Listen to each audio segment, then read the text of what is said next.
Здравствуйте, я Лазарева из Новороссийска, Краснодарского края. После моего видеообращения гарантом нашей Конституции, которое было в YouTube 2 месяца тому назад, многие люди обратились ко мне с просьбой, советом продемонстрировать больше фактом, каким же образом могут поменять имя собственника без согласия на то владельца. Нотариусы, которые вышли на контакт со мной, дружно говорят, что невозможно отобрать недвижимость по односторонним заявлениям, что это не может быть правоустанавливающим документом. Да, мы согласны. И более 2 лет мы с адвокатами пытаемся доказать в судах, что это не правоустанавливающие документы, даже если бы я их заявления подписала, но я их не подписывала. Эксперт Гнатьева из Краснодарской лаборатории судебной экспертизы Министерства юстиции Российской Федерации единолично, проведя экспертизу, установила, что на заявлениях почерк мой. Что ж, хорошая поделка, но не смогла определить, принадлежит ли мне подпись реестровой книги нотариуса Еремеева из Новороссийска. Мы считаем, что эксперт непрофессионален, и в судах просили назначить экспертизу в Москве, но нам было отказано много раз. Мы не эксперты, но подделка видна невооруженным глазом. Это копия реестра номер 12 нотариуса Еремеева. На титульном листе исправлена нумерация, без всяких на то объяснений. Потому что ей нужно же было внести задним числом заявления, по которым отбирают у меня недвижимость. Давайте сравним подписи. Инспектор Гнатьева говорит, что невозможно определить, моя ли это подпись. Вот Лазарева Ирина Александровна, вот подпись.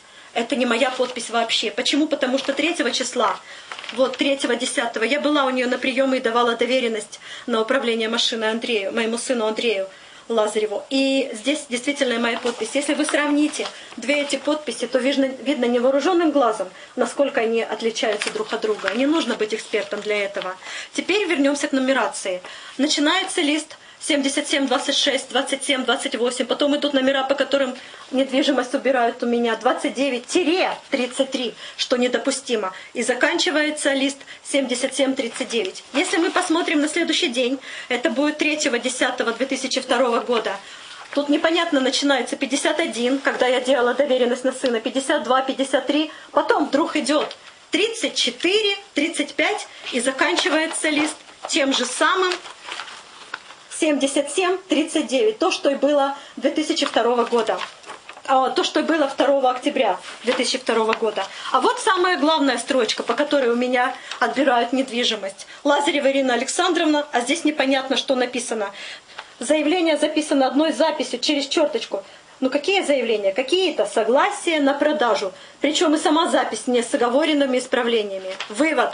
Сфабрикованное заявление, не зарегистрированное у нотариуса, но наши судьи приняли их как полноценные документы. Достаточно для того, чтобы мы с дочерью стали бомжами. Почему судьи приняли? Вернемся об этом позже. Поговорим об этом, я скажу позже. Но вернемся к реестровой книге. Взято 400, пошлина 480 рублей. По тарифу, который вывешен у нотариуса Еремеева, за каждую подпись 120 рублей. Уже не сходится. 4 документа не сходится. Как же тогда 5 документов, которые у нее зарегистрированы? Еще я вам хочу рассказать, что мы нанимали частных детективов, которые обошли людей, которые записаны в этом 2 октября. И люди, например, Томилова Любовь Александровна, 43-го года рождения, она сказала, что у нотариуса Еремеева никогда не была, документы у нее не заверяла, и никакого отношения к ООО «Весна» она не имеет. Также ложный адрес Гутуян Ирины Владимировны. Такого адреса в поселке Верхнебаканский не существует. Были опрошены участковые, соседи. Это ложные адреса. 29.10.2008 года Еремеева была опрошена в судебном заседании Приморского районного суда города Новороссийска под председательством судьи Семенова.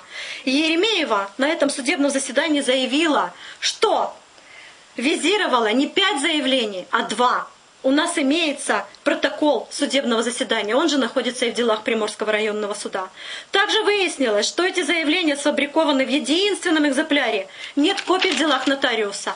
Хотя статья 60 основ законодательства Российской Федерации о нотариате гласит: завещания, договоры о залоге имущества, отчуждение недвижимого имущества и так далее представляются нотариуса не менее чем в 2 экземплярах, один из которых хранится бессрочно в делах нотариальной конторы. Не хранится. Нет 2 экземпляра, не сфабриковали. Теперь о самих заявлениях. Я хочу вам показать копии этих заявлений. Заявление по месту требования. Не согласие на продажу, как в реестровой книге, а по месту требования. Я, Лазарева Ирина Александровна, отказываюсь от права собственности на квартиру по адресу Героев-Десантников 34-32 в пользу Лазарева Юрия Павловича. Лазарева Ирина Александровна, подписи как таковой нет, только рукописный текст. 2 октября 2001 года. Заверено нотариусом Еремеевым 2 октября 2002 года. Не 2001 года, как документы, а 2002 года. Подпись, штамп нотариуса, подпись, штамп нотариуса. И от 3 заявлений она отнекивается. Тем не менее, дом на Исаеве 66, дачу в урочище Широкая Балка и квартиру по адресу Героев-Десантников 34-32 у нас бывший мой муж и, видно, бывший отец с дочерью отобрали. Все решения в судах выносились до судебных заседаний. Бывший супруг Лазарев Юрий Павлович набрался наглости или алкоголя, я не знаю. Позвонил мне и пригрозил, чтобы я перестала бороться. Ты что, не понимаешь, что все решения всегда будут в мою пользу? Я их в крае всех купил, и Чернова, и Кисляк. Это председатель и зам краевого суда. И видно, что он не соврал, попал под покровительство. Из дел исчезали документы, мы не получали вовремя решения судов, а Лазаревых выдавали сразу. Если ему требовалось, то слушание дело затягивалось, или же по просьбе Лазарева рассматривалось космической скоростью, а в судах нам слова не давали сказать. Районные судьи — люди подневольные. В Приморском районном суде под председательством Семенова Еремеева путается, отказывается от части заявлений, дает противоречивые ответы, а судья Семенов выносит решение в пользу Лазарева. Нечестное решение, но честный протокол. Да. До этого в другом заседании, в том же Приморском районном суде под председательством другого судьи Литвинова, Лазаревым было предоставлено заявление, где они даже рукописный текст не постарались подделать, сделать похожим на мой. Мой адвокат заявил в судебном заседании, что это не мой почерк. А до этого судья Литвинов заявление заверил, секретарь суда сделал копию. Лазарев после слова адвоката говорит: «Хорошо, мы внесем другое, то есть с подписью на мою похожую». Мало этого, на заявлении, которое датировано 2002 годом, стоит печать, которую нотариус Еремеева получила в апреле 2004 года. О чем нам на наш запрос отвечает президент Нотариальной палаты Краснодарского края Чернова.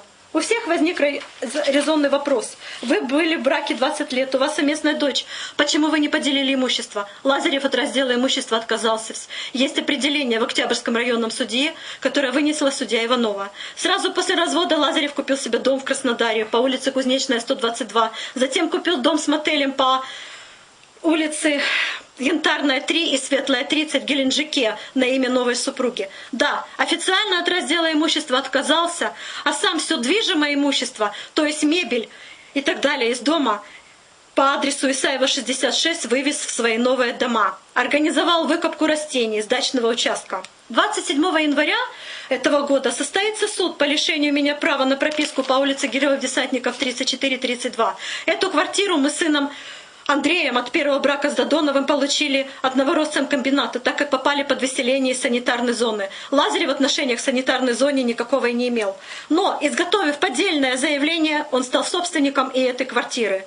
Он пишет в своем исковом заявлении: «Я добровольно отказалась». Хорошо, добровольно. 2 года в непрерывных несправедливых судах. Господа прокуроры и милиционеры, не допустите очередного беззакония. Не закройте возбужденное уголовное дело от 13.11.2009 года за номером 92-1558. За все это время было сделано ничего, абсолютно ничего. Не изъята реестровая книга нотариуса Еремеева, не изъяты подлинники этих документов, не рассмотрены наши ходатайства, в том числе мы просим экспертизу на срок изготовления заявлений, потому что датировано 2002 года, а в судах они появились 2 года тому назад.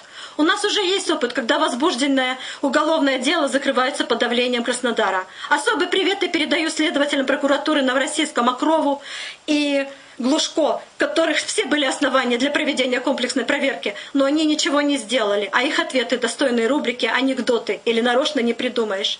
Мы прошли всех начальников отдела в прокуратуре Краснодарского края, Владыкина, 2 раза Орлов, ХОД, всех.